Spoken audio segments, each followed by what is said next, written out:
ভিন রাজ্যে বাঙালিদের উপর নির্যাতনের অভিযোগে ফের সরব মুখ্যমন্ত্রী। বাঙালিদের রোহিঙ্গা বলে দাগিয়ে দেওয়ার চেষ্টা তোপ মমতা। যাকেই পাচ্ছে বাংলা ভাষায় কথা বলে দিচ্ছে বাংলাদেশি আর রোহিঙ্গা। কোত্থেকে এলো রোহিঙ্গা? রোহিঙ্গা তো মায়ানমার, ওরা বাংলাটা জানলো কোত্থেকে? আর বাংলাদেশে সেই লাস্ট চ্যাপ্টার 1971 মার্চ, যখন ইন্দিরা মুজিব চুক্তি হয়েছিল, যারা রিফিউজিরা এসেছিল উদ্বাস্তু হয়ে, তারা তো ইন্ডিয়ান সিটিজেন ভেরি মাচ। এখন আসতে পারে না। এখন আসতে না পারলেও আমাদের অতিথি তো কয়েকজনকে রেখেছে ভারত সরকার। আমি কি না বলেছি? তার কারণ পলিটিক্যাল রিজন আছে, গভর্নমেন্ট অফ ইন্ডিয়ার আদার রিজন আছে, পার্শ্ববর্তী কান্ট্রি বিপদে পড়েছে। কই আমরা তো কখনো বলি না। আরে যারা বাংলাদেশে আগে জন্মেছিল তখন ইউনাইটেড ইন্ডিয়া ছিল, তাদের অভ্যাসটা রয়ে গেছে কথা বলার, but they are not Bangladeshi. এবার আসি মোদির সভায় দিলীপ ঘোষের নায়ের খবরে। আগের অবস্থানেই দিলীপ ঘোষ, আগামীকাল প্রধানমন্ত্রী নরেন্দ্র মোদীর সভায় থাকছেন না দিলীপ। দুর্গাপুরে দিলীপের উপস্থিতি নিয়ে জল্পনা ছিল। শ্রমিক জমানায় পুরনোদের গুরুত্ব বাড়ার আশ্বাসে কি তাহলে এই ছবিটা, এই নাটা ধাক্কা দিচ্ছে? উত্তর খুঁজি, প্রতিনিধি সুস্মিতা রয়েছেন সঙ্গে। সুস্মিতা, দেখো, দিলীপ ঘোষ তিনি আগামীকাল প্রধানমন্ত্রী নরেন্দ্র মোদীর দুর্গাপুরের জনসভায় থাকছেন না, এটা তিনি অফিসিয়ালি জানিয়ে দিয়েছেন। এবং তিনি কেন থাকছেন না সেই প্রশ্নের উত্তর অত্যন্ত গুরুত্বপূর্ণভাবে তিনি বলছেন। সেই প্রশ্নের উত্তর নাকি সাধারণ মানুষ আগামীকালই জানতে পারবেন। তবে কেন থাকছেন না, যেমনটা বিজেপি সূত্র মারফত খবর, যে দিলীপ ঘোষের যে বিষয়টি নিয়ে প্রথম থেকেই আপত্তি ছিল, যে দিলীপ ঘোষ তথা বিজেপির পুরনো কার্যকর্তাদের বিজেপির বর্তমান নেতৃত্ব সেই অর্থে গুরুত্ব দিচ্ছে না। সেই গুরুত্বহীনতার প্রশ্নেই কি তাহলে দিলীপ ঘোষ আগামীকালের জনসভায় যেতে আবারও আপত্তি জানালেন? তার কারণ দিলীপ ঘোষ বারবার জানিয়েছেন রাজ্য নেতৃত্বের তরফ থেকে তার কাছে কোনো আমন্ত্রণপত্র আসেনি একটি ফোনও। শুধুমাত্র তিনি দুর্গাপুর বা বর্ধমানের যারা জেলা নেতৃত্ব রয়েছেন তাদের আমন্ত্রণে সাড়া দিতেই আগামীকাল প্রধানমন্ত্রী জনসভায় উপস্থিত থাকার কথা জানিয়েছিলেন। কিন্তু তিনি আজ বিকেলে যে কথা জানালেন যে তিনি যাচ্ছেন না দুর্গাপুরের জনসভায়। এমনকি খড়গপুরে তিনি তিনি গত দুদিন ধরে খড়গপুরে রয়েছেন, সেখানকার কর্মসূচি পালন করেছেন জেলা কর্মীদের সঙ্গে। তিনি আজ রাতেই খড়গপুর থেকে কলকাতার উদ্দেশ্যে রওনা দিয়ে ইতিমধ্যেই কলকাতায় ফিরে এসেছেন। সুতরাং শ্রমিক ভট্টাচার্যের নেতৃত্বে বা শ্রমিক ভট্টাচার্য রাজ্য সভাপতির দায়িত্ব নেওয়ার পর যে ফারাক বা অর্থাৎ যে ফাটল জোড়া লাগানোর চেষ্টা করছিলেন আদিনব্য দ্বন্দ্বে, দিলীপ ঘোষের আগামীকালের জনসভায় না যাওয়া সেই দ্বন্দ্বকে যে আরো বেশি করে চোখে আঙুল দিয়ে দেখিয়ে দিচ্ছে। দেখা যাক আগামীতে এর উত্তর থাকে কিনা। মোদীর সভার আগে ইঙ্গিতপূর্ণ পোস্ট দিলীপ ঘোষের।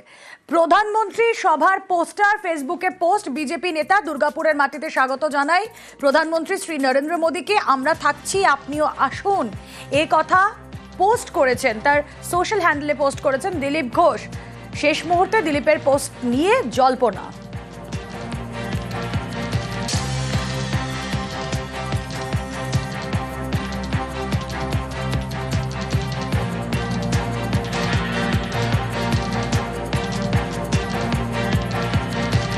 আমরা খবর দেখাই মানুষের স্বার্থে, আর সেই খবরের জেরে রাস্তা উঁচু।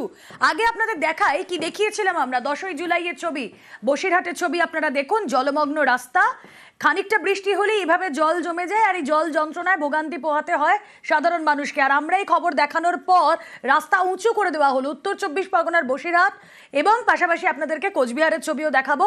রাস্তা উঁচু করে দেওয়া হলো দু জায়গায়, দুই এলাকায় রাস্তা নিয়ে ভোগান্তি। দিনের পর দিন মানুষের ক্ষোভ ছিল। নিউজ 18 বাংলা দায়িত্ব নিয়ে এই খবর করে, আর তারপরই দুটি রাস্তার কাজ শুরু।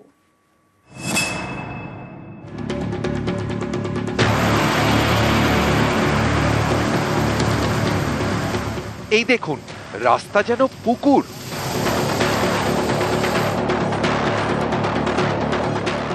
এটা রেলের রাস্তা। উত্তর 24 পরগনার বসিরহাটে চাপাপুকুর স্টেশন যাওয়ার এই রাস্তা একটু বৃষ্টিতেই জলমগ্ন। স্থানীয়দের অভিযোগ, প্রত্যেক বছরই বর্ষার সময় এই ভোগান্তি। 10ই জুলাই এই খবর দেখানো হয় নিউজ 18 বাংলায়, তারপরই পদক্ষেপ।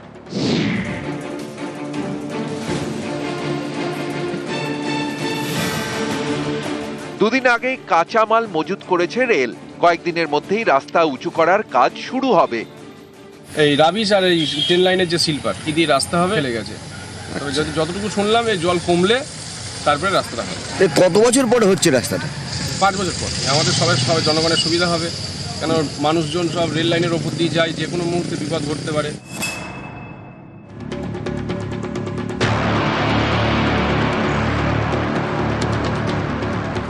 কোচবিহারের মাথাভাঙা এখানকার কেদারনাথ পঞ্চায়েত এলাকার জোড়া শিমুলিতে পাকা রাস্তা তৈরি হওয়ার কথা। মাস 5 আগে জেলা পরিষদের বরাদ্দ টাকায় কাজও শুরু হয়। অভিযোগ, কয়েকদিন কাজ চলার পরই উধাও হয়ে যান ঠিকাদার। গত 5ই জুন এই খবর দেখানো হয় নিউজ 18 বাংলায়। এরপরই ঠিকাদারের সঙ্গে যোগাযোগ করে জেলা পরিষদ।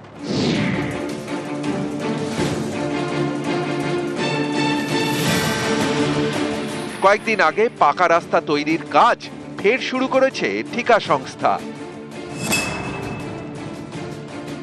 নিউজ 18 বাংলা যখন খবর বেরোলো, খবরটা বেরোনোর পর আরও বেশি তদারকি করলাম এবং জেলা পরিষদে ইঞ্জিনিয়ারের সঙ্গে কথা বললাম।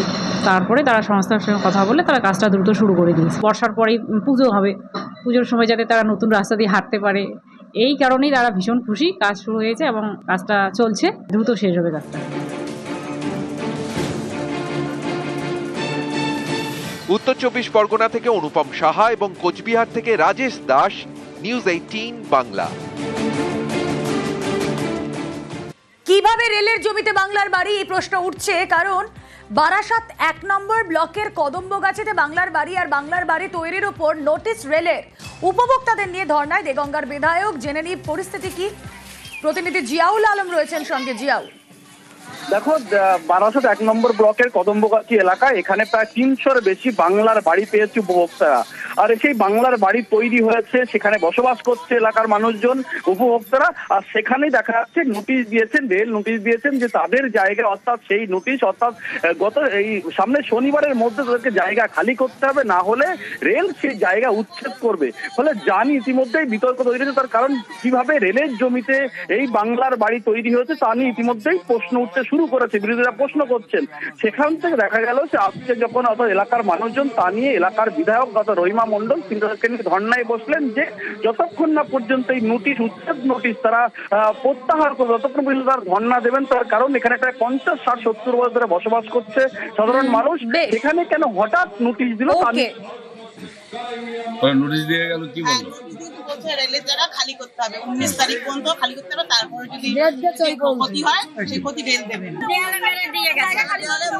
আমরা যদি 19 তারিখ জায়গা খালি করতে কোথায় যাবো? আমরা আজকের দিয়ে নেই, বউ বাবা ঠাকুরদার বড় জায়গায় রয়েছে। দেখলাম বাড়িতে বাড়িতে একটা করে পোস্টার লাগিয়ে দিয়েছে, একটা করে নোটিশ লাগিয়ে দিয়েছে। ওনারা বলেছেন 18 এবং 19 তারিখের মধ্যে সমস্ত এই কলোনি ফাঁকা করে দিতে হবে। ইতিমধ্যে প্রশাসনিক লেভেলে কাজ শুরু হয়ে গেছে। যারা আজকে দীর্ঘদিন ধরে এখানে বসবাস করছে, গরিব মানুষ, যে বাংলার বাড়ি সেই বাংলার বাড়িও পেয়েছে, তাদের উঠার কোনো প্রশ্ন নেই।